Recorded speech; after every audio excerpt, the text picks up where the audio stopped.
then they get 15 minutes of rebuttal, then we're going to take Q&A. And just so we're clear on the Q&A side, we have a limited amount of time for this, so we don't want speeches.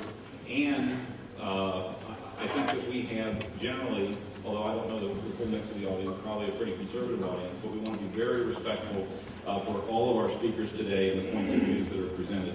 So think about your question, try to make it as quick as possible. We'll introduce you with your school district and jurisdiction and county, and then let you ask the question. And hopefully we'll get through as many of those as possible. So I'm going to do the introductions real quick. And I feel very diminished here, by the way. I'm just going to introduce myself. I'm Chris Finney, and as Kelly said, I do constitutional law.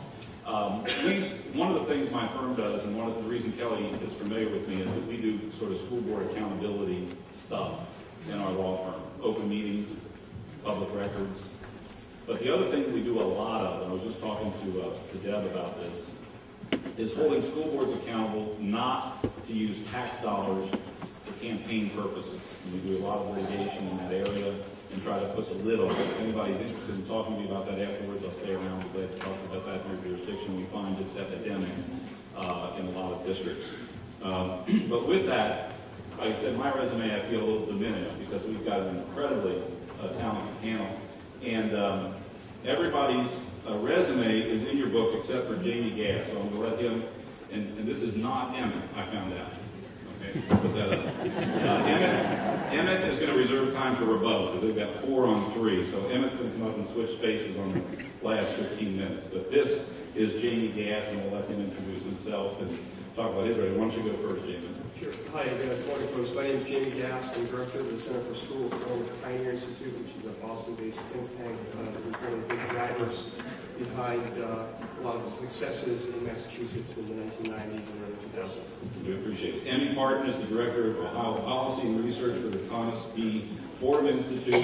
And again, she's got an amazing resume that's in your book. Todd Jones is the president and general counsel of the Association of Independent Colleges and Universities. He served in the U.S. Department of Education under George W. Bush, and he had a role in the first Bush administration as well.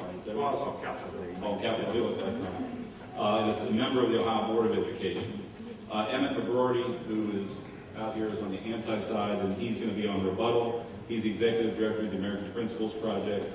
Over here, I'm sorry, who else did I forget? Oh, Andrew Brenner is a state representative in the second term in the Ohio House from Powell. He's the vice chair of the Education Committee, and actually has, you're going to present the pro point of view, but you actually have mixed points of view on Common Core, and so you're going to do your best to present the pro side for purposes of the debate today. Then we have 2 Hoosiers over here, Heather Crossin and Pullmann, with the Hoosiers Against Common Core. And I read an article this morning about a presentation you all made in Cincinnati last night. I'm sorry I missed it, but thank you all for coming. So with that, I really want to just get into the program. My primary responsibility, don't think I'm looking at my phone, is to run the stopwatch on my phone and to give these guys their go. So we're going to give the pro side first. Emmy, do you want to start? I'll give you the 3-minute countdown and the 1 minute if you watch from my signal. Can you hear me? Okay. As he said, I'm Emmy Partin, Ohio Policy Director for the Thomas B. Fordham Institute. We're a right-of-center education policy think tank. We're based in Washington, D.C., but we do significant work in the state of Ohio because Dayton was where Thomas Fordham lived and where he made his money that now still funds the work we do today. We promote education reforms of all types with a particular focus on school choice, funding that follows the child, and standards-based reform. In Ohio, we also authorize charter schools. I joined Fordham about 5 years ago. Before that, I worked for the Ohio Department of Education and in the office of Governor Bob Taft. I'm also concerned about education as a mom. My son is a kindergarten at Cranbrook Elementary in Columbus. I'm really pleased to be here today because the Common Core is an important topic for the public to understand. Transitioning to the Common Core means a major shift in the education of millions of school children. Thus, perhaps more than any other reform, it needs to be understood and valued by moms, dads, and community members. Dialogues like this one are important, and I applaud you for putting them together and coming out and being here today on a Friday morning. Let me say, Straight out, I wholeheartedly support the Common Core, yes, as an education policy professional, but more so as a parent. I want higher, more rigorous, and relevant standards that will help my son have success later in life. Before I talk about the Common Core, I want to make clear, though, what standards are and what they are not, because I think most of you are not educators. Standards are guidance to educators. They set the floor for what children should know and the skills they need to acquire at each grade level. Standards are not a curriculum. Teachers in school districts have vast latitude over what is actually taught and how it's taught in the classroom. You can see evidence of this today. A 10th grader at East High School in Columbus and one at Williamsburg High School, just 9 miles down the road, don't have identical education experiences, despite being, just 9 miles away. But there's a basic amount of knowledge and skills that both should be learning. Ohio's existing standards were enacted in legislation in 2001 and have been updated since then. Before then, local school districts decided what to teach and when, and it differed greatly.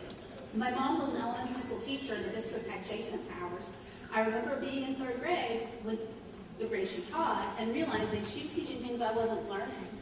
I can remember her teacher, teacher edition textbooks, and there was stuff in there that I'd never seen and by 4th and 5th grade had never seen. So that's what standards are. Now about the Common Core. The Common Core standards are different from most state standards because they are designed to ensure that students stay on course for college and career readiness throughout school. They were written and adopted by governors and state boards of education, 45 states in the District of Columbia. They are more focused on rigorous back-to-basics content than the majority of state standards they replace. And in fact, that's the #1 reason that I think Ohio should stay on board with the Common Core. They are simply better than what we have in place right now. My organization has long rated state standards for their quality of content and rigor. Our experts have given the Common Core math standards an A-, giving Ohio's a C. In English, we gave the Common Core a B+, Ohio a C. We found that much of Ohio's standards were vague or missing altogether, and that too much core content was covered in a superficial fashion, a mile wide and an inch deep, that wouldn't ensure kids learn material.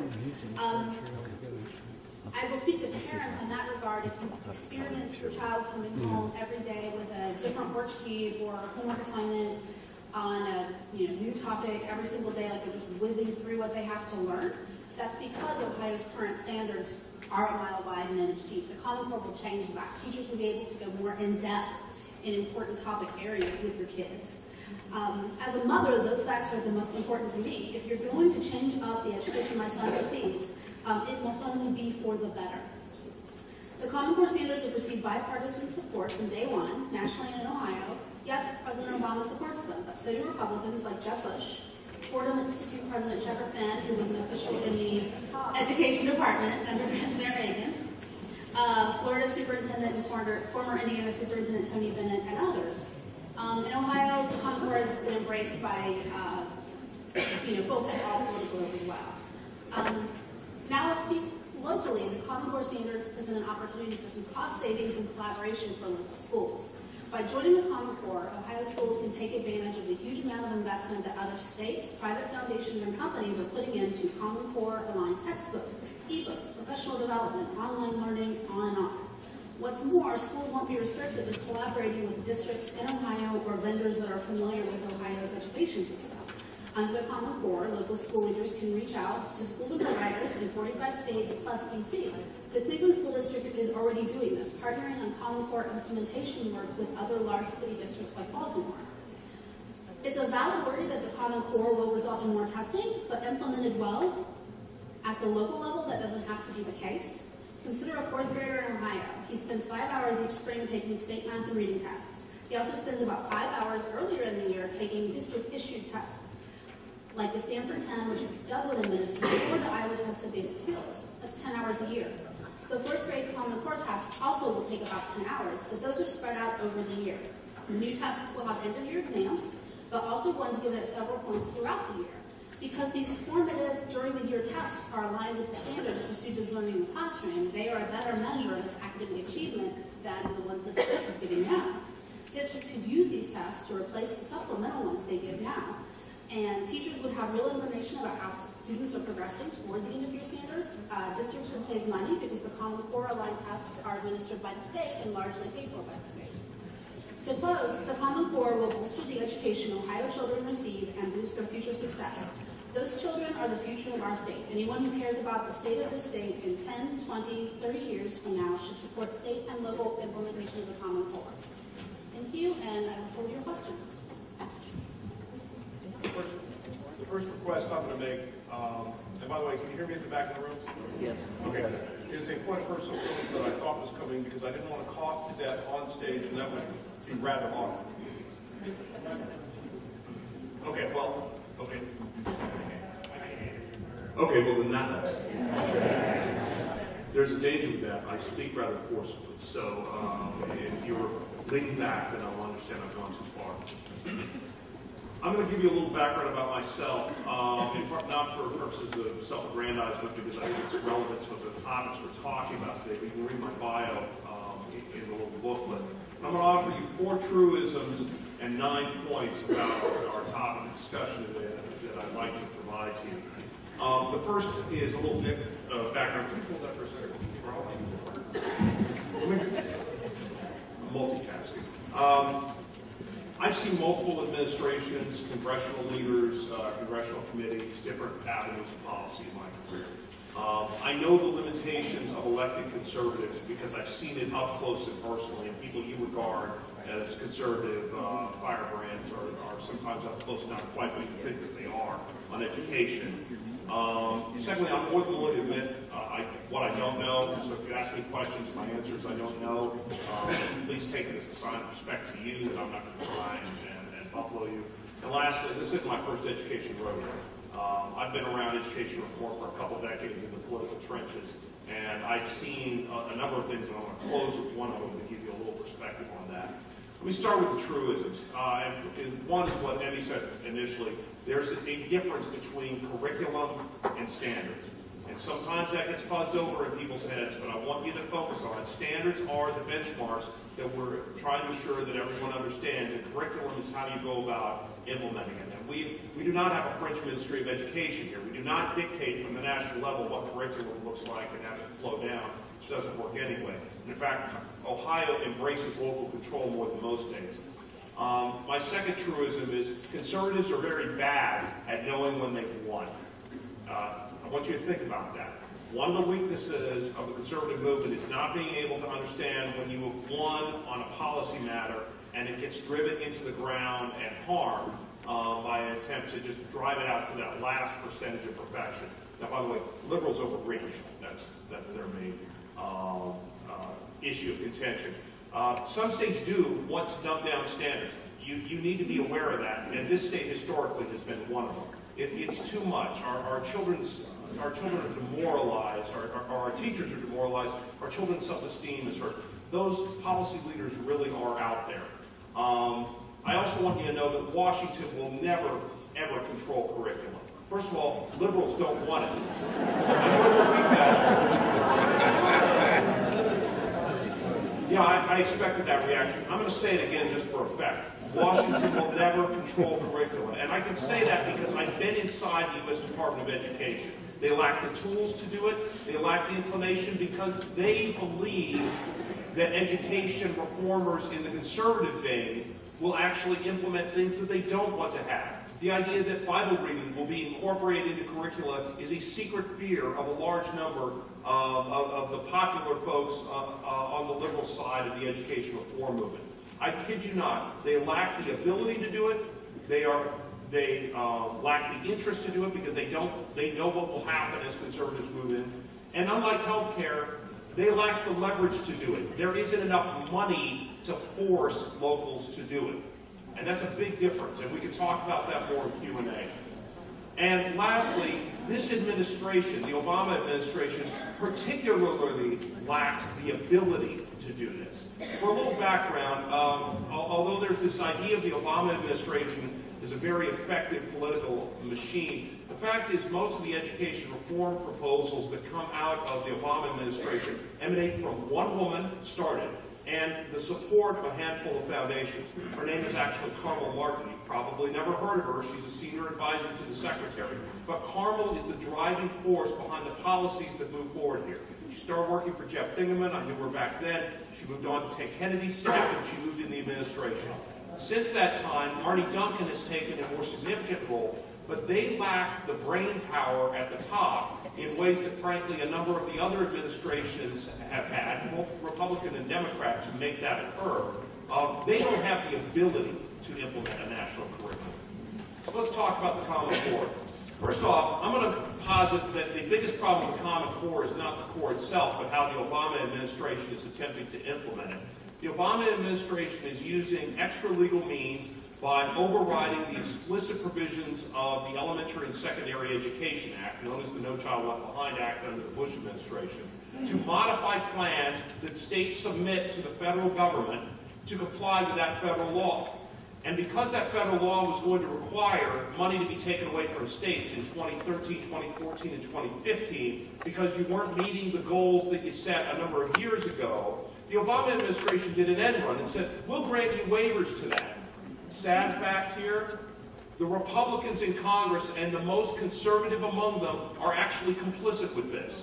They are willing to let this occur because they don't want to go through a negotiation which they believe they will lose, particularly how the political order is currently stacked in Washington, to reauthorize the Elementary and Secondary Education Act with Republicans controlling only one house of Congress.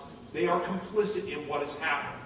So the problem is not the substance, although we'll talk about that. The problem is the means. The greater problem is the means. And for all the concern that I've heard about Common Core, I'm going to ask this question because I've asked it before. I want you to raise your hand and tell me if you've contacted your state, your U.S. representative or one of our two senators about not about the Common Core, about the Obama administration using the waiver process to implement its agenda. Please show your hands. We didn't know about it. Okay, no, I understand that, but I want to make a point that part of what you have going now is something that has been very well covered in the popular media and in the public domain, and everyone has just allowed it to occur. And coming late to that debate is one of the difficulties of the position we're in now.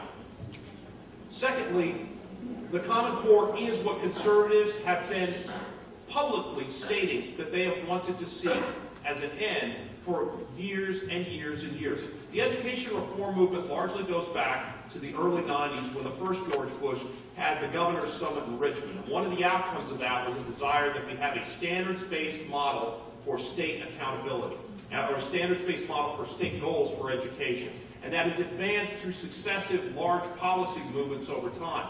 In the early Bush administration, the second President Bush actually would have gone more aggressively at creating a standards-based curriculum, but he knew, or a standards-based model, but he knew that that couldn't happen because the liberals feared that there would be a Texas-style standards movement that went into it. And secondly, a large number of states, and I watched it firsthand, are very interested in achieving number goals, not achieving in substance. And they have successively dumbed down their standards over the years to have lesser standards so that their education establishment looks better. Don't forget that has happened. And when you look at why the Common Core happened, the Common Core goes back to, for those of you that are old enough, remember the standards of learning from Virginia, the very cutting edge of the standards movement in the 90s? Why did everyone on the right love it so much? It's because it had explicit high standards. When Massachusetts successfully moved high standards through in the 1990s, and the state of Ohio chose to dumb down its standards, why did that happen? It happened because the public in Ohio said, those are too tough, that's too much for our students to have. And Massachusetts stuck with the program. Well, it's the substance of those standards that we're talking about with the Common Core to convince other states to move things forward. Point number 3. The Common Core is federalism, not federal direction. Now, I want to put aside the way the Obama administration has funded it and underwritten it and encouraged the Council of Chief State School Officers to help draft it. But at the end of the day, this is, and the extra legal means of implementing the Elementary and Secondary Education Act. But at the end of the day, this is a group of states getting together and deciding to be in or not be in. Massachusetts is not in. It views its standards as being higher than the Common Core. I think they're right. In the state of Ohio, and there's some people who like to debate this, and frankly, I'm interested in the standards are higher and more substantive than ours here in Ohio. By the way, let me also remind you, don't, 1 minute? Now wait, it's 10 minutes, can I have a couple of words? What's that? Yeah, actually, she did. That's right, so can I use a couple more minutes? Thank you. That's what I was hoping. I will also say, and I know we'll come back to this, arguments about literature being displaced by practical reading are both off-base and being demonized in part because of the ham-handedness of the Obama administration. Talking about regulations that students are going to get to read as part of nonfiction reading is bogus. Biographies are going to be focused. You know, we're talking about Churchill and reading about Grant, or Mozart and Beethoven, or Gandhi and Martin Luther King. These are biographies. Op-eds and policy papers, and how to read them and evaluate them for their truthfulness. Works by Plato and Aquinas and Kant and Adam Smith and de Tocqueville and Marx and Hayek. By the way, I mentioned Marx specifically. One of the ways to understand... Can I finish, please? Okay. One of the reasons to understand why it's important that communism failed and socialism is the wrong path is to actually read the source material. How many in here have actually sat down and read more than one of Marx's books? Excellent. How many of your students in Ohio do you think have had a chance to read that? I think we know that. Also, local schools, even under Common Core, will still drive content and curriculum. Don't forget that. Frankly, I believe if Common Core had been in place 10 years ago, we would not have Obamacare today. Because one of the reasons is people would understand how to read policy documents and look through them and op-eds and understand when you're being spun and understand what is the substance behind it. I'll reaffirm, states will always be to drop out. I know people debate that. There isn't enough money to buy loyalty to this program. And I'll remind you, certain big programs like IDEA actually have had states opt out as recently as 20 years ago. If these standards, let me go to point F. If these tests and standards are not the ones we adopt, what do you want to adopt?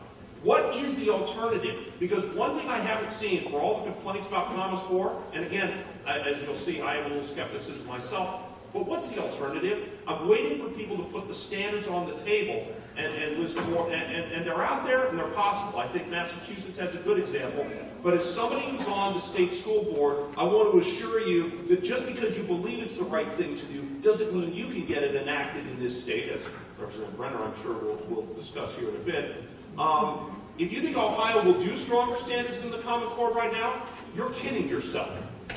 I'll say that again. If you think Ohio wants stronger standards than this, you're kidding yourself. Because I'm already hearing the backlash from Republicans about raising standards in this state.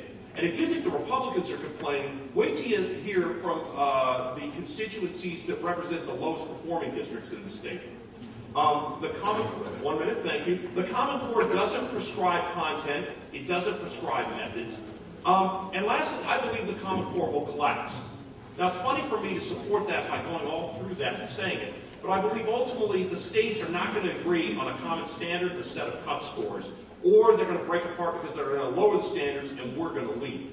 But it's an important process because it's going to lead to whatever the tests and assessments we use, it's going to cut their cost, and it's going to lead us to higher standards. And if you don't think that we're going to end up with higher standards, my great worry is we're going to end up with lower standards than we had, when right now the OGT is an 8th grade test given to 10th graders to graduate in 12th grade. That's what we have in Ohio.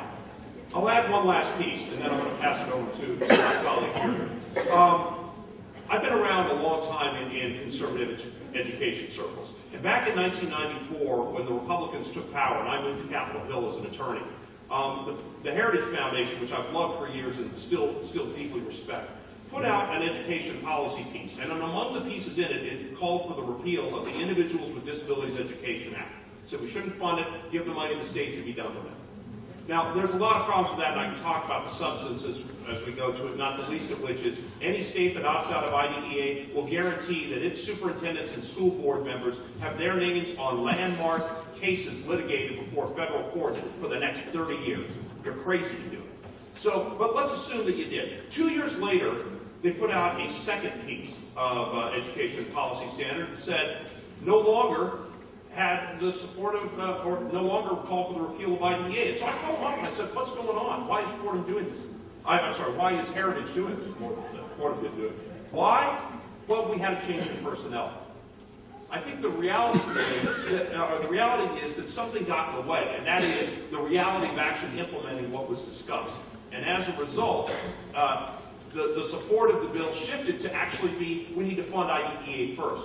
That's how policy circles sometimes move in conservative movements for those that aren't familiar in education. And I want you to watch that closely because people have changed their positions, Philip Chaplin, over time on substantive-based standards, and you should be aware of that and not take what's said today as necessarily what has always been a standard of principle. Thank you. Thank you. Yes, it is. But I just want to say one thing. First of all, we did run a little bit over, so Andrew, if you could shorten yours so they get their time. Because you're on the pro side. Let me say, the number one rule we have is these are our guests, guys. And we're going to treat them as our guests. They come to share their knowledge on this with us, and we need to make sure we do that. So I would have come in earlier, except Todd seemed to hold his own. He seemed to hold his own. Go ahead, Representative Brenner. Thank you very much. For those of you who are from out of the area, this is the district I represent in the Ohio House. I am the Vice Chairman of the Ohio House Education Committee, and I'm one of the conservative Republicans who rejected the $13 billion in Medicaid expansion. So,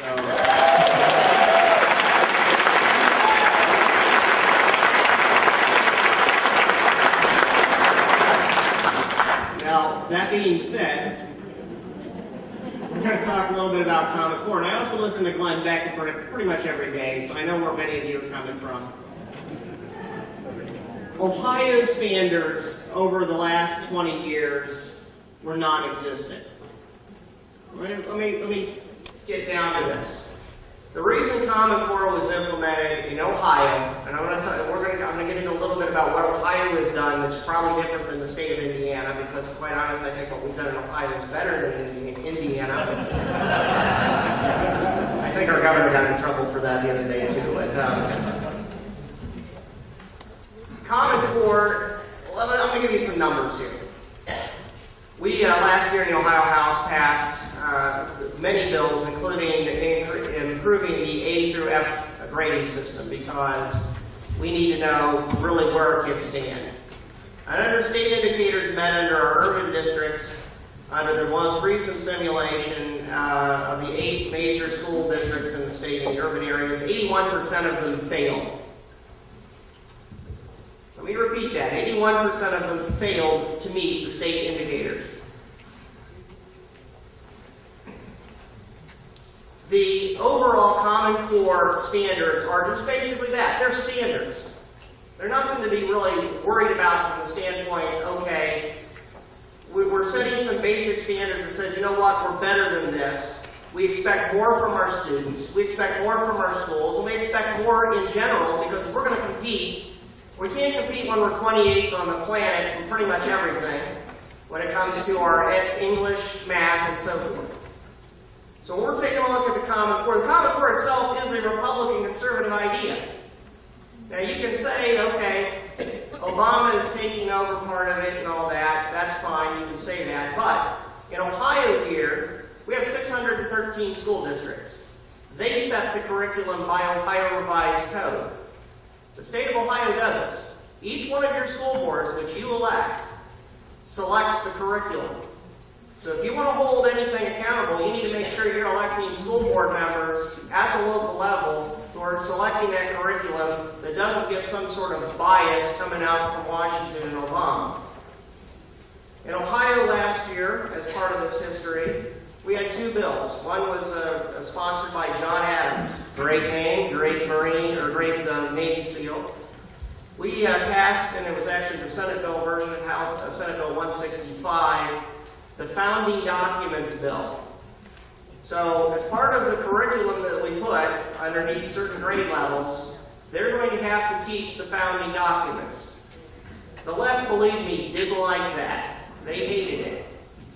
But these are ways that you can say, okay, you're going to set high standards, but you're also going to say, okay, this is what you're also going to teach. And we in Ohio are doing that. Common Core includes only mathematics, English, language arts, and states may customize 15% of the other standards. Other content standards such as social studies, science, technology, art, etc. are Ohio specific. So we in Ohio set that, not the federal government. And believe me, if we can reject $13 billion in aid coming from Medicaid, we can probably reject education money as well. We are a local control state by statute, which means in Ohio, as opposed to some of the other states, the state doesn't tell the local districts specifically what the curriculum is. It's up to you in the local districts. No district in Ohio, by Ohio Revised Code, is required to adopt the Common Core or any state content standards, although districts are held responsible for the achievement test. Well, guess what? We want them to pass achievement tests so they know, basic algebra when they're at the appropriate level, when they know basic calculus and so forth. We need to have them pass those standards. Common Core is just the low tier, the way I see it. And actually, I slightly disagree here. I think Ohio is for pushing the standards higher beyond the Common Core. And I think we are going to do it. Ohio has not finalized how student achievements will be assessed. End-course examinations, some are Ohio-specific, and some are through the PART testing consortium, have been proposed for high school students. Common Core is part of an effort to raise student achievement standards. Nearly 30% of Ohio students drop out of school before earning a high school diploma. Let me repeat that. If you want to have an ignorant society that can be controlled by an Obama, let 30% of them drop out of school. 41% of Ohioans, and in this district, the school district that we're sitting in, which is one of the best in the state, 31% of them have to take remedial classes in college. 41% is the state average. So that means they're going through high school based on the low standards that we've had before. And I'm going to tell you, I think the teachers are trying to do their darndest. There's a couple of them in here today. I know, I got a couple relatives of mine that are teachers. But when 41% end up in college, they have to take a remedial class. Guess what? That costs you and I as taxpayers more money because they're taking the same class over again. So when you have very low to non-existent standards, that's the result. Common Core is not a condition of federal funding unless this local school district on a local basis decided to accept race to the top funding. So that is something that is made at the local level here in Ohio. So this is where you all need to double check your local school boards to see, okay, do they accept it and what kind of things are being implemented in your local districts, because it is the citizen's responsibility to do that, the way I see it. As was said, Common Core is a joint effort of the National Governors Association, the Council of Chief State Local Officers. Most of the governors were Republican governors that were basically conservative. Common Core began in 2007 when Ohio began reviewing and updating their mathematics standards. Since Ohio was ahead of the curve, much of the Common Core mathematics standards are based on Ohio's early version. In other words, we were actually ahead of the curve on this. There aren't enough high enough standards, in my opinion. For instance, Minnesota may have said did adopt the English language arts Common Core standards, but not the mathematics standards because their review showed standards were more rigorous. And I think there are some issues going on in Minnesota there. The president likes Common Core. He also likes school choice. The teachers' unions don't like that. I'm a huge school choice proponent because guess what? It drives down costs and it adds, and especially in these horrible districts as far as results, adds competition. And we all know that the free market system works.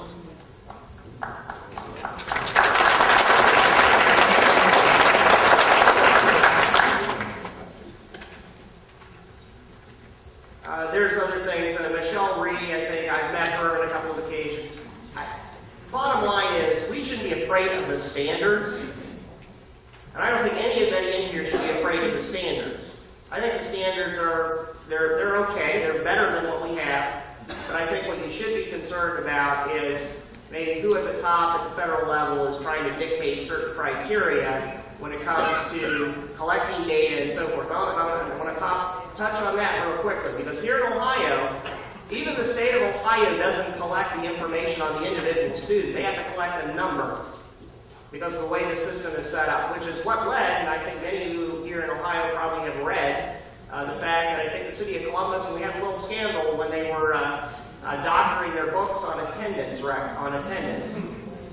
Well, that happened because guess what? We don't know any of the individual students based on the way our system is set up, because we don't collect individual data on the individual students. Only that goes to, the only thing that goes to the state of Ohio is actually numbered data.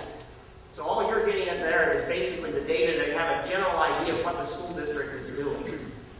I'm not sure that that's necessarily the best thing either, because then you don't have the accountability right down to the individual student. What I can say is that I think that we shouldn't be demonizing something just because that there are some issues at the federal level. We need to realize that we need to raise our standards here in Ohio, and this is a way to do it. But we also have to be vigilant about how we're handling our standards and making sure that the curriculum isn't taken over by a bunch of left-wing nut jobs who are going to try to dictate their curriculum on the rest of the society. So thank you very much.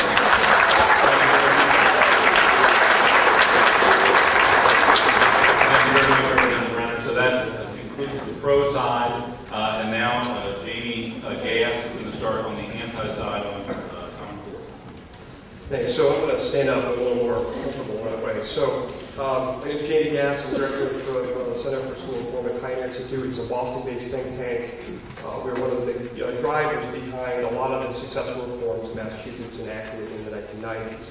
I want to just give you a little bit of context to help sort of shape this discussion. So I'll start with the Constitution and the Bill of Rights. The Bill of Rights and the founders were very clear about these things. Education, K-12 education in this country, is a state and local matter. It is a state and local matter for legal reasons and financial reasons. This is something that people in and around the public policy community understood for decades. It's something that even Lyndon Johnson understood. He put into the elementary and secondary education law in 1965 that the federal government may not participate in the development of standards, tests, or curriculum. It's something that Jimmy Carter understood in 1979 when they established the U.S. Department of Education. He made it clear the federal government cannot participate in this in any way, shape, or form. In 1983, Ronald Reagan appointed a commission. And they created a report called The Nation at Risk. And what it told us was that the quality of K-12 education in this country was very poor in comparison to our international competitors in Japan, South Korea, and Singapore and Hong Kong. What he did not do, and what that commission did not do, is prescribe that the federal government in any way, shape, or form would be the ones that would be driving the reforms of K-12 education.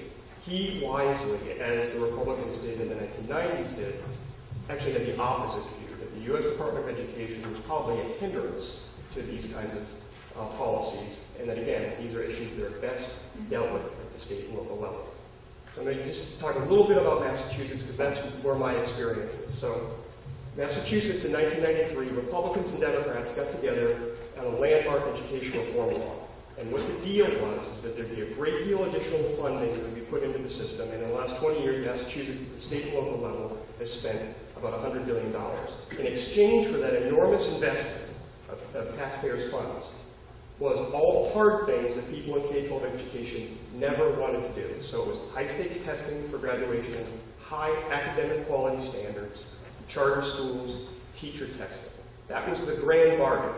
And what were the sort of the central components of it? The central component of it was high academic standards. A lot of the people in the trade organizations in Washington, D.C., many of whom are backing the Common Core, have always preferred national standards to state-level standards, and they have always preferred a workforce development model in K-12 education. And what we know over the last 20 years or so is that the states that have implemented that kind of workforce development and soft skills model have either flatlined or declined. What was unique about Massachusetts is we said, we are going to start at the basics. We are going to have our English standards are going to be constituted 90% in classic literature. So it's things like Huckleberry Finn, Moby Dick, Dickens, Shakespeare, etc. And you say, well, why does that really matter? Why does that matter to kids in their lives? It matters because the quality of vocabulary that children get in those kinds of books is way better than certainly anything you're going to get in workforce development, and it's way better than you're going to find anything in nonfiction. And the proof of that is that in conjunction with the success that we had in the math, where we had our children being prepared for Algebra 1, which is the gateway course for all higher level math by the 8th grade. That's what the standard was set in Massachusetts. We know that the two of those things together have led to historic gains for Massachusetts in the last 10 or 15 years. There's really two conversations in this country about education reform at the K-12 level. There's a lot of the things that the rest of the country's tried, and then there's what Massachusetts has done, and we know it works. And I'm not saying that to be excessively proud about my state. I'm just, even the proponents of Common Core would acknowledge that. Most of the states are aspiring to be, number one in the country for the last 4 administrations of the nation's report cards that tests, 4th and 8th grade in reading and math. Massachusetts, no state has ever done it once. Massachusetts did it 4 times in a row. We tested in 2007 as an individual country, as in Minnesota with very high math standards, and we scored right up there with Hong Kong and Singapore and Japan, all the countries that back in the early 80s, Ronald Reagan's commission said that we need to compete with. Massachusetts is competing with. That's the good news. The good news is that we have one model. We don't need Finland. We don't need, actually, at this point, to look at a lot of the international comparisons, because we have a model that's in this country. And we know that when the state-level policymakers pay for it, and when they set the standards and have control over it, and have ownership over it, that it works. And everyone across the spectrum, whether you're for or against Common Core, they know that. Okay? That's the good news. The bad news is that in 2009 and 2010, the variety of trade organizations in Washington, D.C., the Governors Association, the Commissioners of Education, Achieving, the Thomas B. Fordham Foundation, folks that for 20 years or so all have wanted to have national standards. I mean, people can talk about Checker Finn and they can talk about the Fordham Institute, but the reality is if they're complaining that the quality of the standards are not good in Ohio, they have been in Ohio for 20 years. They've had the opportunity to provide the leadership, and they have not. If you look carefully at all of the proponents of Common Core, you will find that not one of them in one state, one district, one locality has actually improved student achievement anywhere in the last 20 or 25 years.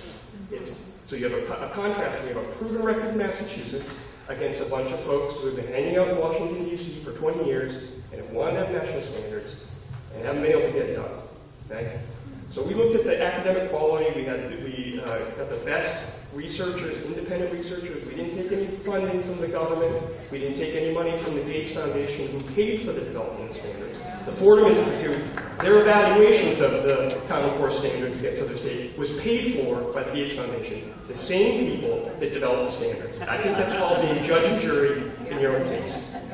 What we did next, because there are significant legal issues here, people across the spectrum, left, right, center, have always known that there are these 3 federal laws that explicitly prohibit the federal government from advancing national standards testing curriculum. So what do? As we did on the standards side, we got the best people we could. We got a guy named Kent Talbert, who was the general counsel for the U.S. Department of Education under the second Bush administration. And we got the deputy general counsel, Bob Vitale, for the U.S. Department of Education. What did they do? They mapped out a policy paper for us. The title of it is called A Road to a National Curriculum. So while the proponents say this is going to lead to a national curriculum, the 2 lead lawyers in the U.S. Department of Education and the second Bush administration map out the 3 federal laws that explicitly prevent the federal government from doing it, and they say it's going to lead to a national curriculum. It was the title that they picked for the policy brief that we published. We are very pleased with the quality of the policy brief, but so is George Will, because about a year ago, George Will wrote a column about it. He wrote the title of it was Those Pesky Little Thing Called Laws. And what the opponents of the national standards are not telling you is that while the chief state school officers are the ones that develop the standards, most of the states adopted the standards, not through their state legislatures. Most state legislatures never had a bill, they never had a discussion, there was no debate. It was adopted through the commissioners of education and the boards of education. So they bypassed the elected officials in the democratically elected officials in each of the legislatures across the country. What they also will not admit is that the testing, the national testing, there are 2 testing consortia that have been paid $360 million explicitly by the federal government, violating federal law, to develop the PARC test, which is what you'll have here in Ohio.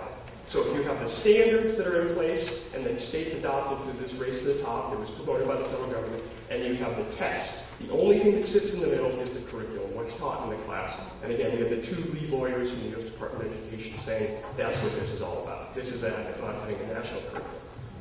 So you'd think that given the fact that this is going to impact 40 or 50 million school children, that the proponents of national standards would actually tell everyone what it's going to cost, right? They would have done a cost analysis, sure, right? They didn't. Pioneer Institute, same thing. We're independent researchers with it. What we did is we enlisted the best researchers we could find to look at the cost. And what we found from this research is going to cost states and localities. Again, you're going to pay for 90% of this. There isn't going to be anyone from the federal government that's going to save the day on this. You're going to pay for 90% of it, so you should know what's going to cost. It's going to cost Ohio, in our calculation, about $600 million. And across the country, it's going to cost the states and localities $16 billion.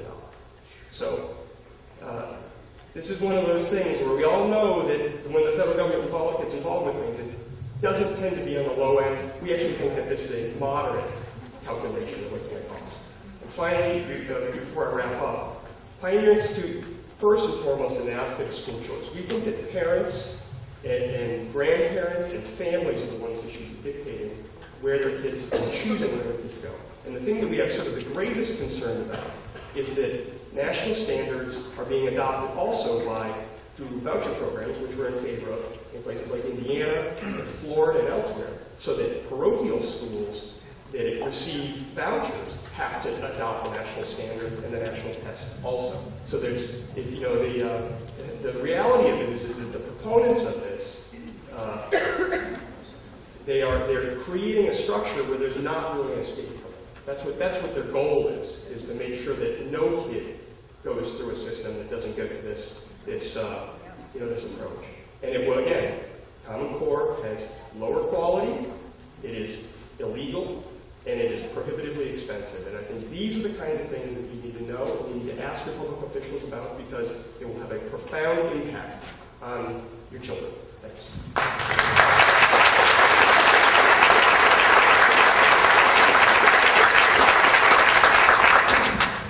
Thank you for inviting me here today. Again, my name is Heather Crossin. I'm a wife, a mother of 4 children, and a stay-at-home mother. And I recently became engaged. Really, my involvement goes back to the early 90s. At that time, I was a congressional staffer, both in Washington, D.C., and back in my district office in Indiana. And that was when, really, the debate about national standards began. And I would maintain that this is nothing new. For those of you who were not around, it started with America 2000, then it was Goals 2000, then we had No Child Left Behind, and Race to the Top is really the final nail in the coffin. But I would maintain a great number of Republicans, in fact, every Republican in the House and Senate voted against Goals 2000, which was the last time there was really an attempt at a federal takeover of education during the Clinton years. So I would say that really we are picking up where we left off. There was a great deal of backlash then. Outcome-based education was the big buzzword of the day. And so I would say really what it boils down to is many of the same people have been saying the same things for years. We have a problem and we have a solution. We're going to take local control away bit by bit by bit. But saying that, I, in about 97, retired, and I went, got married, had a family, had children of my own, and was pretty much minding my own business until a year ago this past fall. And that was when my children, who are at a Catholic parochial school, came home with some new math. The math that started coming home is what we're calling fuzzy math. And for those of you not familiar, it's really kind of a remake of the new math that was around in the 60s that was tried and thrown out as a failure. But if you're not familiar with what it is, I'll just give you a short explanation. The worksheets that started coming home were odd. They weren't familiar to us. They didn't have a lot of arithmetic on them. They had 3 or 4 problems, and a lot of it was you had to solve problems in odd, roundabout ways. To give you an example, adding 3-digit numbers. Well, instead of using the standard algorithm where you stack the numbers up, begin in ones column, carry, students are instructed to break the numbers apart. So 312 plus 416. Well, the child's supposed to know, well, you start in the hundreds column and you break the numbers apart. You say 312 is 300 plus 10 plus 2, and 416 is 400 plus 10 plus 6. So then I go back and I add the hundreds column first, 300 plus 400, then I add the tens, then I add the ones, then I take all of those, and then I add all of those together, and that's how I get my answer. That seemed odd to us.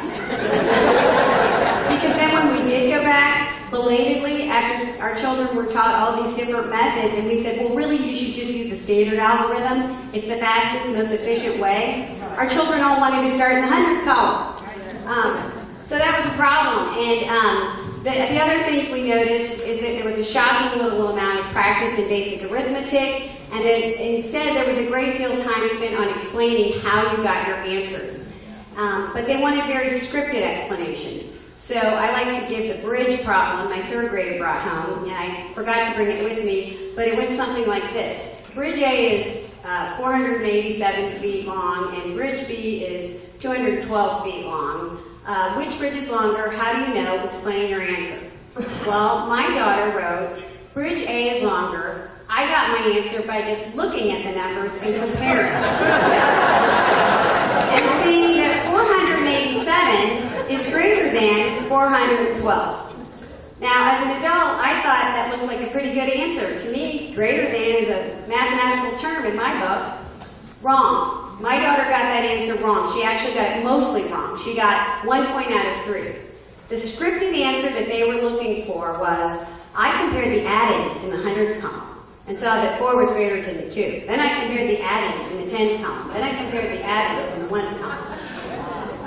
So this math caused, kind of a stir in our community, and so we, went to the principal, who quickly decided he better call in the sales lady for the publishing company that sold us the textbook.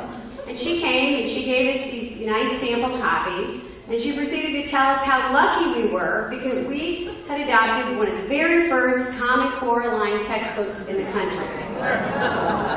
And the really telling thing is that when the parents weren't buying it, what she was selling, our principal finally, in frustration, said, look, I know parents don't like this type of math because it's not the way any of us were taught math, but we have to teach it this way because this is how it's going to be on a new part assessment. And, that was the first I had heard that Indiana had adopted a set of standards known as the Common Core, and that our test was being replaced with a federally funded test known as the PARC that was to be given 4 times a year on the computer, so it was really intended to drive what is taught in the classroom, much more so than, once a year test in the spring. So I was shocked because I had followed this so closely for almost 10 years, in the early 90s. I was shocked that this had happened, and I had no idea, and I assumed that perhaps it had been reported in our papers. So I began asking around. I called a former reporter of 22 years who had retired and gone on to teaching in a private K-8 school in Indianapolis. I thought for certainly she would know, when Indiana had adopted the Common Core. And I contacted her and I said, Andrea, when did Indiana adopt the Common Core? And her response to me was, I have no idea. Last I heard, Indiana had pretty good standards. So I contacted my state senator who sits on the Senate Education Committee, thinking he would be able to bring me up to speed. He virtually knew nothing about it. I continued to ask other politicians. Basically, no one knew anything about it. So my friend and I began doing a little bit of research because what we saw, and the more research we did, we didn't like it. We looked at the meeting minutes when our unelected State Board of Education adopted the Common Core, and frankly, we were shocked. There was no research, there was no evidence. We expected to see studies and reports about comparing Indiana's old standards. Particularly, you mentioned the Fordham report. The Fordham report, which has been noted, it's a pro-Common Core foundation, and it was funded by, the study was funded with funding from the Gates Foundation.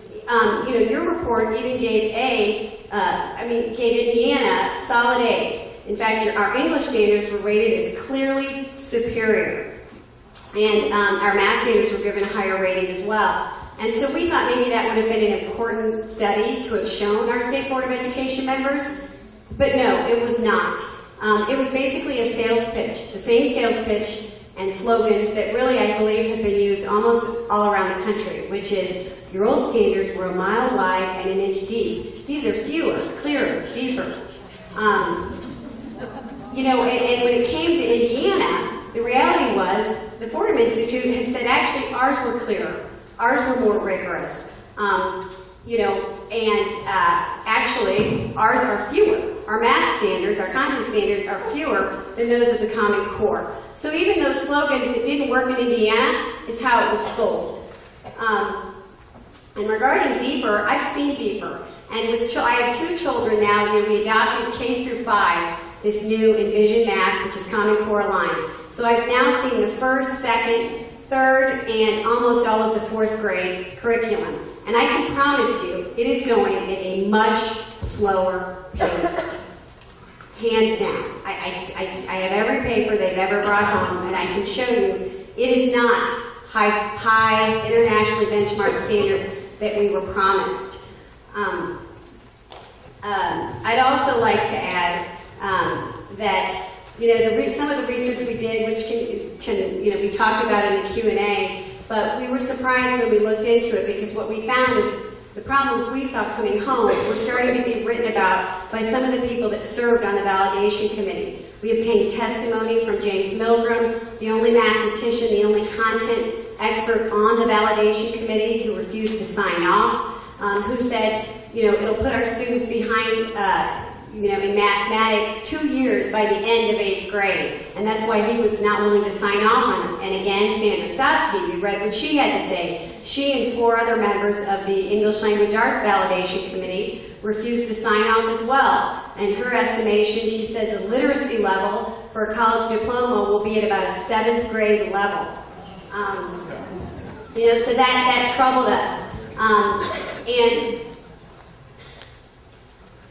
I'd just like to end by saying that I'm really happy everyone's here, because what we found out in the last year that we've been talking about this in Indiana is that a debate was sorely missing. In most states there was no debate, and the conversation we're having now I think is necessary and healthy, because it didn't happen the first time around.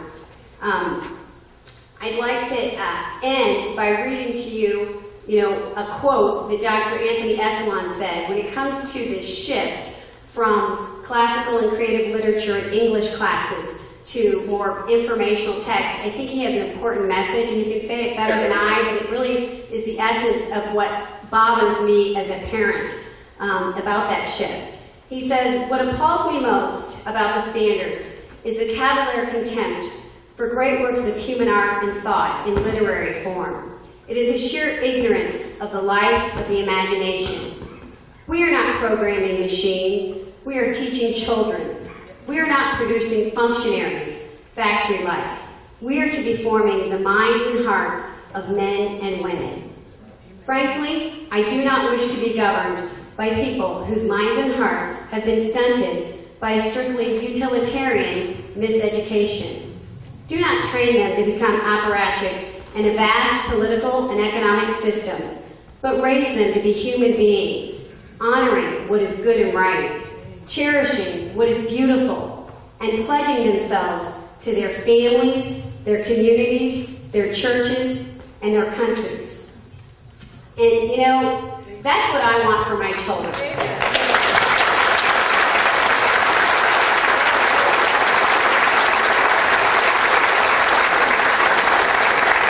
But sadly, what I want no longer matters. Because as we found out the hard way with the math standards, the control and really who makes the decision about what occurs in the child's classroom. Is it the parents and teachers in the local community, or is it unelected bureaucrats in Washington, D.C., unaccountable to the electorate?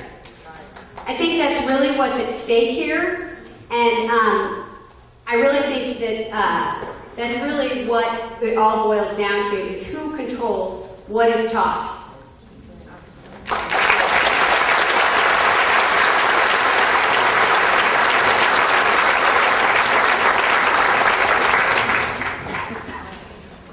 Thanks, Heather. My name is Joy Pullmann. I work for the Heartland Institute. I run their education department. And the Heartland Institute is a state-focused think tank. The tagline I like to use is one of our mottos, which is that we focus on researching and promoting the policies that empower individuals. So I'm also a mother of 3 children, so for me this is also a personal issue. I care a lot about education, as anyone who would in a country where we're self-governing people, supposedly. And we have to have the knowledge and the ability to govern ourselves, and that's why education is important to our governance and our ability to function in the society. So I'd like to roll off of what my colleagues have been saying and just go right on to what Heather was talking about, a centralized system of education. So we can talk back and forth about federal influence on Common Core, because we all know that the federal government is the only one funding these national tests that are coming along with Common Core. Not only that, the federal government has just appointed a review panel that one of Emmy's colleagues is sitting on to review the exact test questions, the test format, so on and so forth, which, as Jamie mentioned, is entirely illegal for the government to be intruding into curriculum. And our esteemed opponents, who have a lot of good things to say, keep saying, Common Core is not a curriculum.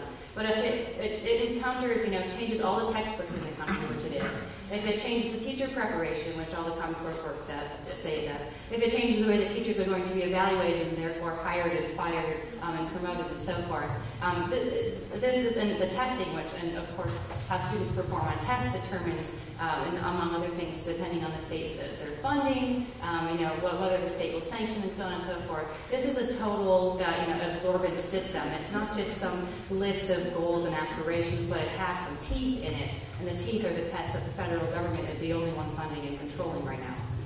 So we can talk about that for things in a second, but I wanted to talk about the ideas of why even a centralized program, if we're talking about Common Core is run by a bunch of bureaucrats from the National Governors Association and Chief Council of State School Officers. Please, 1 minute.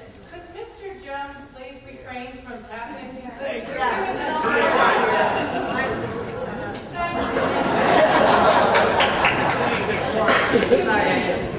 Sorry about that. I wasn't aware that it was.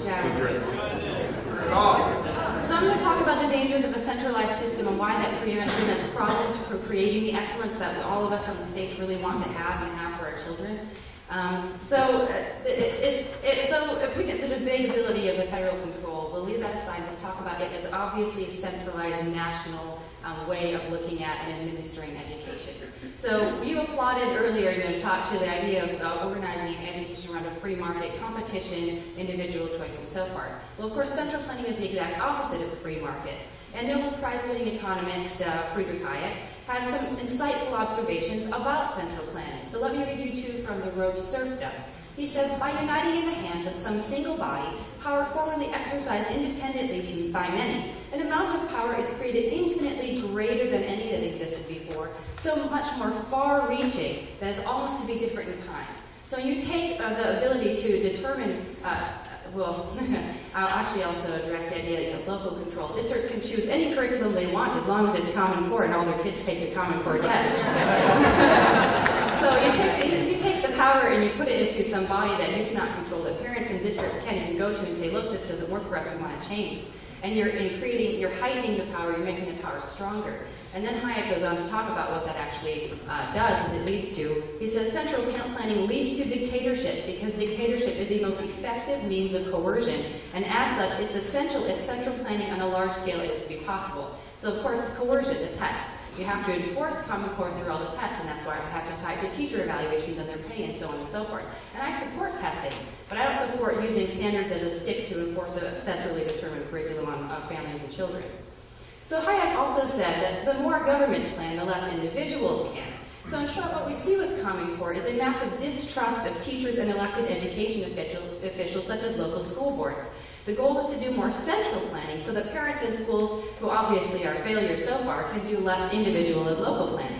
The problem with this, of course, that it's entirely impossible for central planning, as Hayek pointed out, you can call this the information problem. Central planners can't know what parents and teachers know about the individual children in their care. It's entirely impossible for them to be able to know everything about the 3.2 million children in the country who need individualized attention, but that the parents and teachers who are with them every day understand. So what this does is pushes education more towards a factory model where children are treated as units and widgets compared to standardized checklists. So this is inhumane and it destroys education itself. So I'm going to talk about how Common Core central planning hurts education diversity and reduces education freedom, and the frightening data tracking embedded in the project. So the first idea is that Common Core reduces choice and reduces diversity in schools. The first thing that Common Core ignores is that there's a legitimate diversity of views about how and what children should learn. That Common Core proponents ignore this and assume that not just one size fits everyone, but that it is morally right to impose their vision of education on the entire country with very little debate beforehand. School choice under Common Core becomes letting parents decide what form of education, homeschooling, private schooling, public schooling, charter schools, will best implement the centrally determined education content. So as Greg Forster, the senior fellow of the Friedman Foundation for Educational Choice said, you can choose which McDonald's franchise you frequent so that they can compete to make you the best Big Mac, but you're out of luck if you prefer pizza. So I also want to talk about the idea of low standards, just interjecting your idea that actually the large reason that many states have extremely poor standards is the federal government's fault in the first place. Because the federal government, and under No Child Left Behind, said to states, we're going to give you money and sanctions according to whether your kids rate proficient on tests and standards that you determine. So of course, states had a very strong incentive to say, all our kids are proficient, we can get all the money, don't mess with us. So that actually has to be dealt with when people talk about the low standards that Ohio and other states have as well. So let's also, Common Core creates a giant game of telephone, so it's no wonder teachers are in utter confusion about what the standards mean for them in the classroom. They're raising chunks of literature and throwing random technology into classes, although the standards don't necessarily require any of that. This is what happens with all centralized plans. It's impossible for information to travel from Common Core Central all the way down to 3.2 million teachers and 50 million school kids without misunderstanding and chaos. So here's the third and last danger of centralization. Handing a national organization the power to impose their education designs on all children creates a power center that special interests will and can bend all their effort towards capturing. Let's move on to talking about the data systems embedded in Common Core. This is one of my favorite pieces of information because it is freaky. So here's a quote from Dr. Green, who is head of the University of Arkansas Education Department. He said, the success of Common Core depends on building a centralized machine of assessment and consequences linked to the national standards. And we all know, this is a quote from both President Obama and U.S. Education Secretary R.B. Duncan. Several times they've said they want a cradle-to-career data system tracking kids, and they actually made good on this wish in the 2009 stimulus bill. To get general stimulus money, so this is not the race to the top, this is every single state, signed an agreement with the U.S. government, that this includes Ohio, that they would create a longitudinal student tracking database that must be shareable to other states and the federal government and other different agencies, not education, so labor, juvenile justice, and so forth, and include student-level data. So we have a representative here talking about Ohio doesn't do that, we do random numbers. Well, statutorily the state agreed that they would have student-level data. No more random, no more, this is just a pile of data, but this is, John Jones at 123 Elementary, so on and so forth. And these databases are supposed to expand every kid's academic records into a comprehensive personal record, including social services, criminal justice, healthcare history, disciplinary record, family income rates, family religion, family voting status, and test scores. According to both a 2012 Pioneer Institute report, and I looked this up, the original Department of Education statistics list of what these databases could be compiling about everyone's kids. So other information states could track through these databases include blood type, hobbies, nicknames, social security numbers, finger and eye prints. So if your kids, they go to school, they scan their hands. Some schools are scanning hands and eyes for school lunch. That your school has that biometric information that can go right into their little database. So this is also a huge hacking concern because child identity theft is a prime target for hackers because children don't find out about hacking a lot of times until they become adults and they think, wow, I have 4,000 credit cards that are all due in my name. The second thing that the federal government did that is frightening regarding this is that they rewrote federal privacy laws, it's called FERPA, so that the federal government or any state or local education agency can share all of your information in your child's file with anyone they want.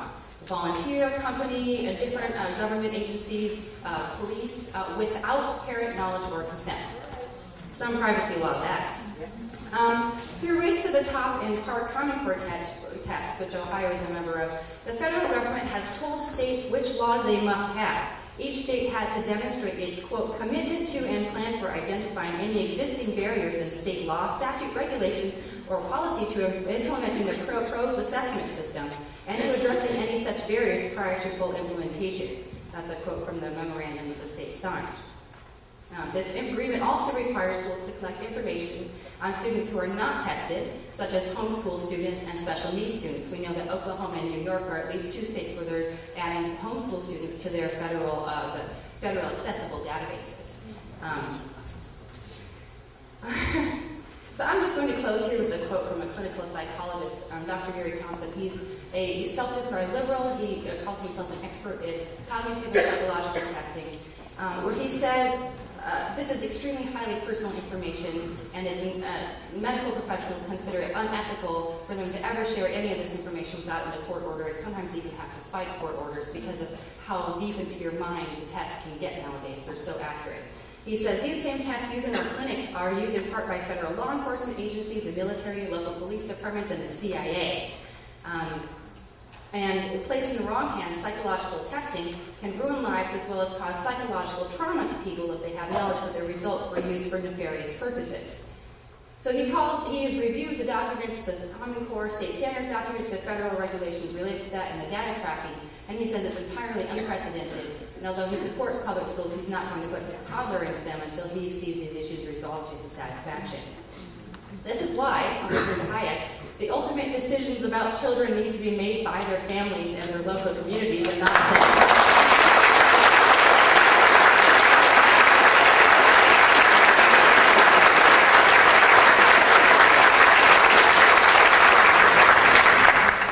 I'm just so impressed, really, with all of our guests today, and I want to thank you all for that. So now we go to...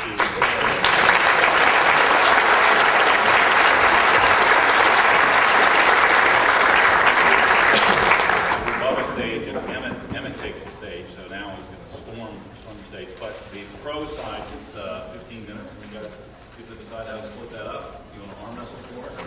5 minutes each? You want to do 5 minutes each? I'm going to hold you your time this time. Everybody went over. You're all back.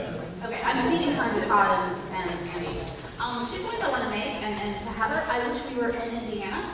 I probably would be sitting here if we were in Indiana because it would be less of a concern to me about the standards that my son is, the instruction he's receiving in his schools. My colleague Mike Petrelli testified to your Senate Education Committee a few months ago and said that exactly. You're in a unique spot, but we're in Ohio and our standards suck and they need to be improved. And that's why I'm here today, and that's why as a Republican, I am citing this Common Core. So I want to point that out. I'd also say that the Common Core standards were well debated in Ohio.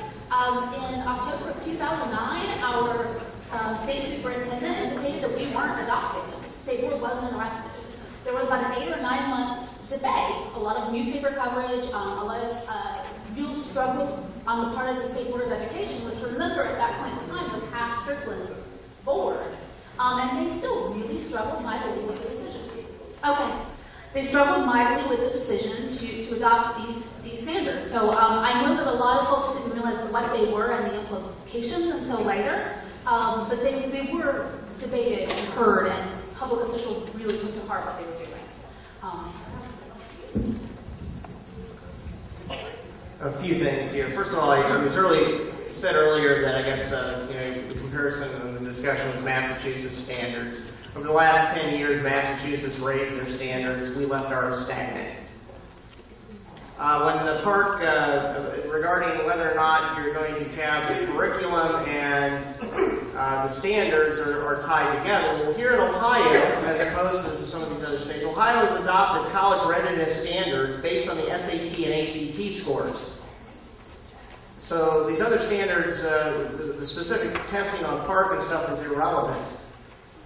It's also worth noting that Ohio law allows students to substitute other tests, so we in Ohio can have that choice. Some of these other states don't. I'm going to read to you also here, because first of all, the Bill and Melinda Gates Foundation, I heard Glenn Beck the other day talk about this and how, he's behind pushing all this. Well, he's also behind school choice. So, he's donated to some of the school choice stuff. Common Core state standards. And this is under trigonomic functions. Understand the radian measure of an angle as the length of the arc on the unit circle subtended by the angle. Explain how the unit circle of the coordinate plane enables the extension of the trigonomic functions of all real numbers interpreted into radian measures of angles traverse counterclockwise around the unit circle. Choose trigonomic functions to model periodic phenomena in specified amplitude, frequency, and midline. And these are the standards for our high schools, because we didn't have any before. These are the actual Common Core. You can download them right from the website. This is on modeling functions. Create equations and inequities in a variable and use them to solve problems. Include equations arising from linear and quadratic equations and simple rational and exponential functions. Create equations with two or more variables to represent relationships between quantities. Graph equations and coordinate axes with labels and scales. You can go on and on and on through here. And if anybody reads these, you're going to say, well, hey, this seems to be reasonable. And I think if you go to there, you're going to say these are reasonable base requirements, which we didn't have before here in Ohio. I'll tell you also, I passed a bill last year called House Bill 96. It's called a dyslexia bill. This gets down to curriculum. And the fact that if you have a particular university, and I won't mention it, although they've got a very good football team here in Columbus, adopted a whole language method, which most of the schools put into their curriculum, and it actually went nationally. Problem is, if you have dyslexia, and about 10 to 20% of the students in the United States do, you need phonics to be able to learn how to read, or the Orton-Gillingham method. So we had to put in our own code here in Ohio a requirement that, hey, dyslexia is recognized, and you guys need to start teaching these other kids, not one size fits all. And with digital technology and with the changes that have occurred over the last 10 to 15 years, we could have probably individualized curriculum for every single student in the state of Ohio. Now, to some of the teachers, that's going to be a little tougher because you still have to grade them and you still have to take tests. A couple other things. The practical application to verify what works. Okay, let's say we don't have any kind of state standards and you don't, test for them. Now, how do you know the taxpayers' dollars are being held accountable? How do you know that those local schools are doing their job and that your kids, when they graduate and have an actual diploma, it actually means anything? We already are having this debate in colleges because many of us, and Kasich, our governor, has done a great job of pushing this. You got a lot of students graduating from college with degrees that aren't going to do anything to help them get a job and actually earn a living. Well, we're trying to do the same thing here in high schools and in our elementaries and middle schools. We're trying to raise the standards and raise the bar. Because if you don't raise the bar and you don't have accountability, guess what? You have, as I pointed out earlier, 81% of the students in the urban districts failing to meet the proficiency requirements, which means that 81% received an F.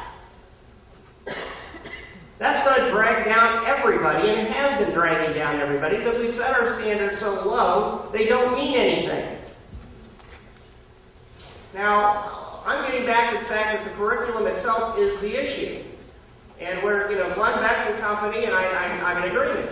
We need to be on top of our curriculum, and we need to be on top of it locally. But here in Ohio, it's up to the local school boards. It is not, yes it is.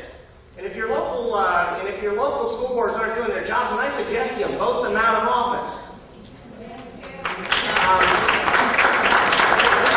The issue here is that the school boards, and I've sat in on these meetings, because I do sit on the House Education Committee, I do meet with many school board members. Some of them do their jobs. And I'm going to tell you, I think the teachers are trying to adapt to whatever is adapted.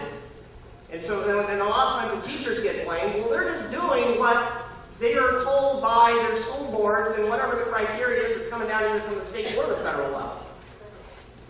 So when you're going to your local school boards and you're talking to them about this, you're saying, okay, what are you adopting? What is the curriculum? What are the textbooks? That's up to you as the voters and as the individual holding them accountable. And if they're not, vote them out. Same thing here, and I had another point, I'm drawing a blank on it. Apples to apple comparisons. I think that's really one of the main reasons why George W. Bush and Race at the Top and all this stuff came about. You don't have an apple-to-apple comparison in the United States, between counties, between local jurisdictions. I can't tell whether or not a student graduating from Cleveland Heights is comparable with their education to a student graduating in this school district here, Olentangy. Now, I'm going to tell you this. A student graduating from Olentangy is going to most likely go on and actually get a degree and earn a decent living and raise a family that isn't going to be stuck in poverty and isn't going to have a bunch of problems. So, you can be upset at the overall standards, but we need to continue raising. We need to hold our local elected officials accountable to make sure that they're doing their job. So, I've got a couple other points, and I'll remember probably in a bit. I'll just reaffirm one of the things that the representative said. If you don't like the curriculum in your local schools, fire your school board. And in fact, that's how it's conducted. In my district, I live in New Albany. We didn't like how things were being handled. We had a superintendent backed by the board. The board got fired. The new board fired the superintendent. We have a new superintendent. We have a better system. That's how local accountability works in Ohio. I'll tie that back with a little bit of what I've seen and what Common Core means for changing the curriculum. The curriculum in math in my district, which is a reasonably high-performing district, has been shifted down to be tougher. What was 8th grade is now 7. What was 9 is now 8, to comply with the new standards to make sure that we're able to reach those standards in time by the time the students get to 9th, 10th, 11th, 12th grade.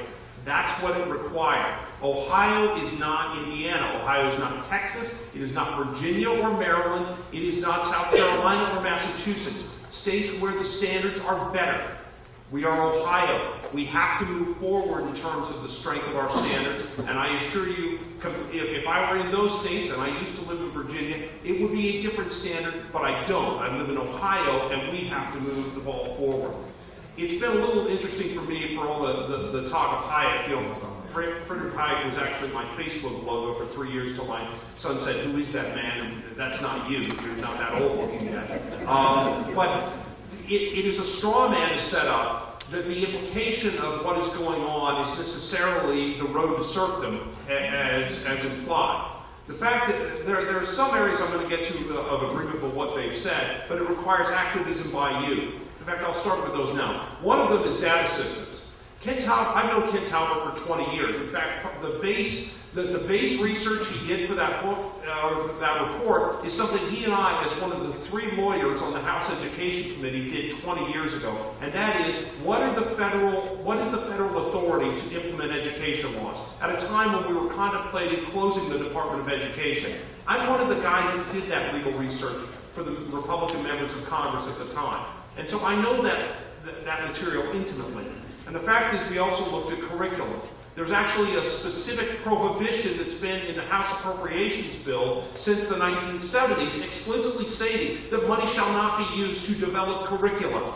That has been in law and reenacted every year since the 1970s. I want to assure you what is going on right now with a Republican-controlled House is not permitting that to occur.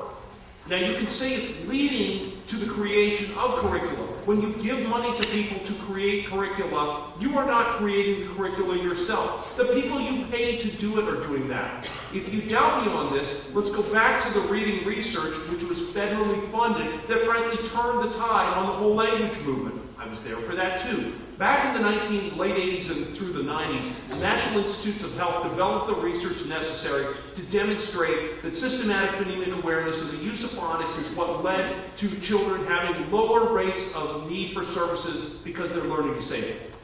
It turned the tide of the debate. Reed Lyon, who led that center, it was done with federal funds. I'll remind you of that. And in fact, the implication of that research was then taken to create curriculum using federal funds for test subjects, for test programs, that led to ultimately it being turned the tide in most states. And I will assure you, in the state of Ohio, that tide has not turned. And there are some colleges that still continue to robustly reject Those you can find one of those colleges on North High Street.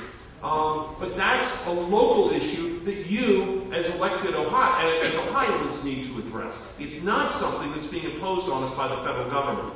By the way, on the data system, I too share the concern about data systems. Kent and I, when we were in the department, I was deputy secretary. Now, it wasn't called that because that sounds stupid, but effectively my title is the #2 guy in the #2 office. And we were part of the work, the debate over whether to loosen FERPA laws, that's the federal privacy laws, for purposes of research. Kent and I lost that debate internally, and Margaret Spellings loosened them. The Obama administration in 2011 significantly loosened them and did so through the change in the regulations. And where was the American public on this? Nobody said anything. Now everyone can say, I haven't heard about it, this is what I know now. Folks, this is the reality of public life now. Things go on. If you're interested in them, you need to be paying attention. I'm on the side of that too. I lost that debate. I wrote one of the more stinging commentaries on that out there, but the Obama administration rolled it. And the sad fact is, folks, elections have consequences. Now, this may not have been the only point that you voted. My candidate of preference didn't get to be elected president, but the reality is the law is what it is because of who got elected. And I'll remind you how Ohio voted this last election, okay? Just as a reminder. Let me talk about a couple of last things, and then I'll run out of time. First off, cost estimates. Cost estimates compared to what? Let me remind you of a couple things. First off, if we don't improve the education of people in this state, we're going to continue to have a large subpopulation of low-educated, low-employed people, and I assure you that the welfare state as it exists in America will not be changed by the time I retire. In some way, somehow, you're going to get to pay for it. You're going to get to pay through it through higher crime, higher insurance, and direct taxation otherwise. And you need to be focused on how do we raise the education attainment level of the kids in those schools. That's who we need to focus on. Parochial schools must adopt. To that I will dissent. To require that to be a condition of receiving state aid has to go through one of two places. The place he works or the board I serve on. And I assure you, as one of the leading members of the working majority on the State Board of Education, that isn't happening on my watch. I'm reasonably certain the State Board President will say that as well. She's at the back of the room. And lastly, let me finish on, a lot of confusion here goes into the assertion that what is required in curriculum is being driven by Common Core. And I hear this all the time from people saying, well, we have to do this because of Common Core. And then a minute ago, I told you my principal, my superintendent said, we're doing this because of Common Core. To that extent, she was right. She realized we had to raise the standards, and she and her team chose the curriculum. The curriculum is not driven by Common Core. We have terrible school districts in this state. We have great school districts in this state. They differ in how they deliver education. How would that be possible if we didn't have local curriculum control? And I want to assure you, there is no way in the world that adoption of state standards, just because they're also adopted in other states, somehow turns it into a nationally controlled standard where you can't control local curriculum anymore. And if you don't believe me, just try and change your local curriculum. If you're on school boards, direct your superintendent to do it and watch when nothing happens from the state level. Thank you. Just to follow up real quickly, we had a discussion also that it was pointed out that, collection of data and certain things. We have something called the EMA system here in Ohio. It's called the Educational Management Information System. Things that are not collected on it are health information, family income, religious affiliation. Those things are not collected in it. In fact, the system is so old and antiquated and out of date, our local school districts can't get the data back, be able to figure out what they need to do with the schools until the following school year. Well, at that point, the data is already out of date and it's worthless to them for the most part anyway. So that is not happening here in Ohio. It won't happen pretty much as long as I'm in the education committee.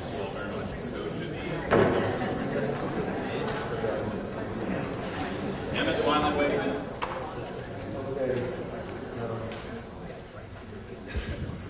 There we go.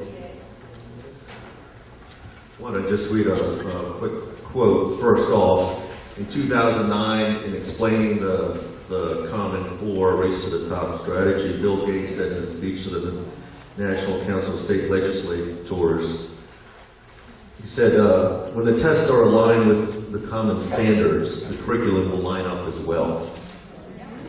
basically what Joy Pullmann said.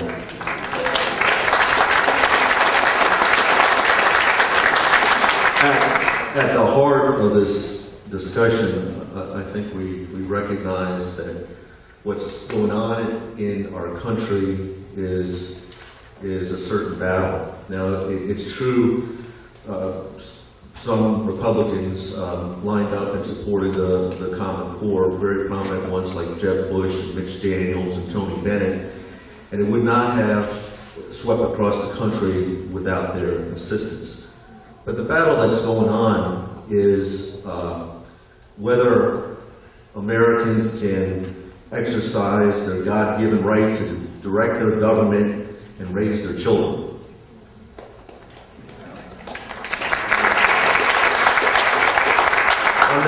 On that note, in rejecting the Common Core, Texas Governor Rick Perry said, "It would be foolish and irresponsible to put our children's future in the hands of unelected bureaucrats and special interest groups thousands of miles away in Washington, D.C., virtually eliminating their parents from their children's education."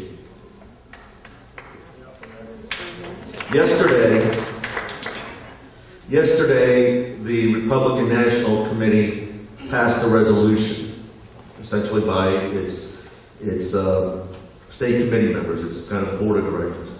And I'll read you excerpts from that resolution.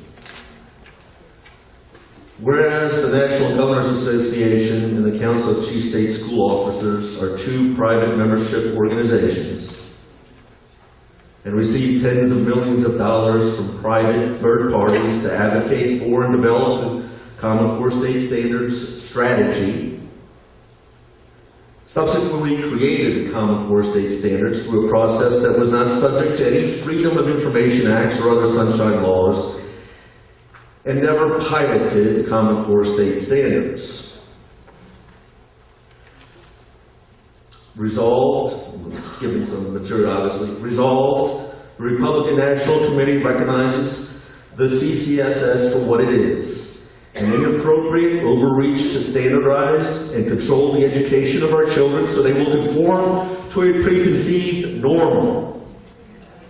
And be it further resolved that the Republican National Committee rejects the collection of personal data for any non-educational purpose without the prior written consent of an adult student or a child student's parent, and that it rejects the sharing of such personal data without the prior written consent of an adult student or a child student's parent with any person or entity other than schools or education agencies within the state. And basically goes on to condemn the Common Core State Standards.